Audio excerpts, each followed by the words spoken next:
후보자에게 묻겠습니다. 지금 우리 한반도를 둘러싼 그 안보 상황이 굉장히 위중하다는 것은 뭐 누구나 느낄 수 있는 그런 상황이죠. 북한이 핵실험을 했고 또 그 이후에 여러 가지 강성 발언을 하고 서울은 물론 워싱턴까지 불바다로 만든다.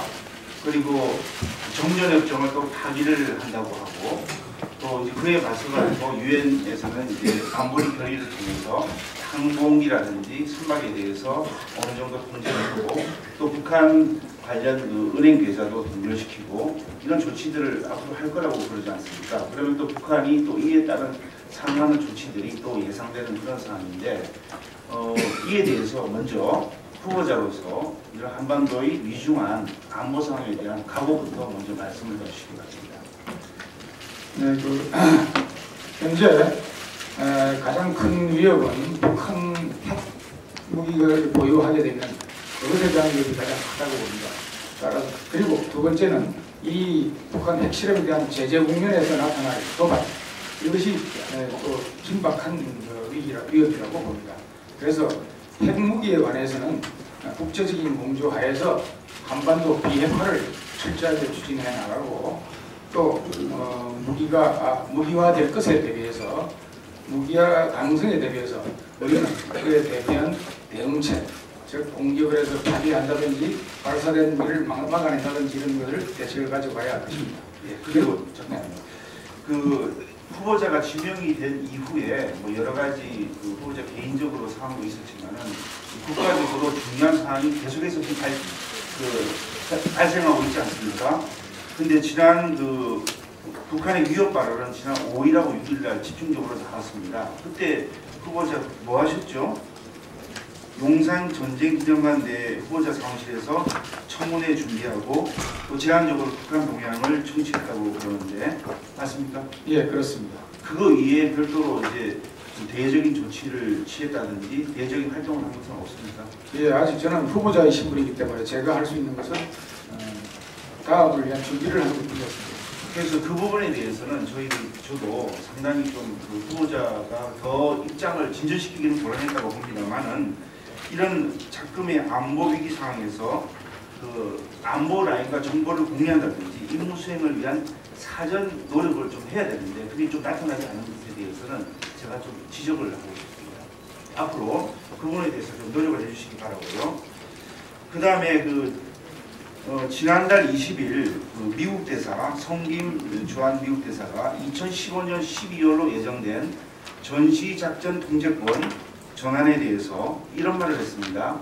한국 측이 준비가 되지 않았다면 전시작전 통제권을 이전하지 않을 것 이렇게 이야기를 했는데 후보자가 전역하기 직전에 했던 그 보직이 뭐죠? 한미연합사 부사령관이시죠? 예, 그렇습니다. 그때 이런 말 하셨어요.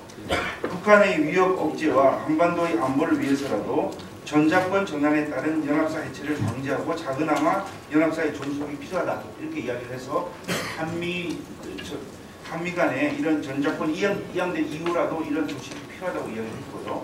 그런데 지금 우리가 처음에 구상했던 전자권 이양하고는 한반도의 상황이 너무나 많이 달라져 있지 않습니까? 기본적으로 북한이 핵실험을 통해서 이전보다는 보다 핵무기 보유 국가로 간 그런 느낌이 있고 또 이전보다는 훨씬 더 전쟁 위협을 많이 하는 그런 발언들을 많이 하고 있습니다. 그렇다면 이런 전시작전 통제권 이양 부분에 대해서는 한번 좀 생각해 볼 필요가 있지 않습니까? 그 부분은 어떻습니까?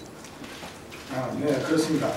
지금 전시작전권 전환은 현재까지의 방침으로는 계획대로 추진한다는 것으로 말씀이 되고 있었습니다. 그러나 그 직후에 핵무기 실험이 있고 또 위협 발언들이 계속되고 있는 상황입니다. 따라서 현재 상황이 전자권 이양을 할 만한 상황인가 하는 상황과 우리의 준비가 그동안 조금 부실했는데 그것이 어느 정도 충족되는가를 재평가해 볼 필요가 있습니다. 그 재평가에 따라서 다음 방향을 결정해야 한다고 생각합니다. 재평가는 그 재고도 포함되는 그런 말씀으로 알아들어도 되겠습니까? 재평가 결과에 따라서 재고될 수도 있다는 말씀입니다. 예, 알겠습니다. 그리고 유엔 안보리 결의 내용을 아까 제가 조금 말씀을 드렸는데 거기 보면은 이제 북한의 북한을 출입하는 선박이 금수 물품을 적재했다는 정보가 있을 경우에는 화물 검사를 하는 것도 포함되어 있고, 또 이런 금수 품목을 적재한 항공기가 우리 영공을 통과한다든지 이런 경우에는 그 항공 관련 제재도 포함한 것이 되어 있습니다. 그러면 그것이 시행되기 위해서는 일반적인 그런 민간의 협력만으로 부족하고 어떤 군사적인 그런 협력도 필요하다고 보는데, 이에 대해서 준비가 되어 있는지 말씀 좀 주시죠. 이미 그런 준비를 해가고 있을 것으로 생각합니다. 제가 아직 부임하지 않았기 때문에 지금 이제 오늘까지 여러 가지 강경선언이 있었는데 그 후속 조치들은 업데이트를 마치는 것 같습니다. 네, 마치겠습니다. 예, 수고하셨습니다. 다음 존경하는 안규백 의원님 질의해 주시기 바랍니다.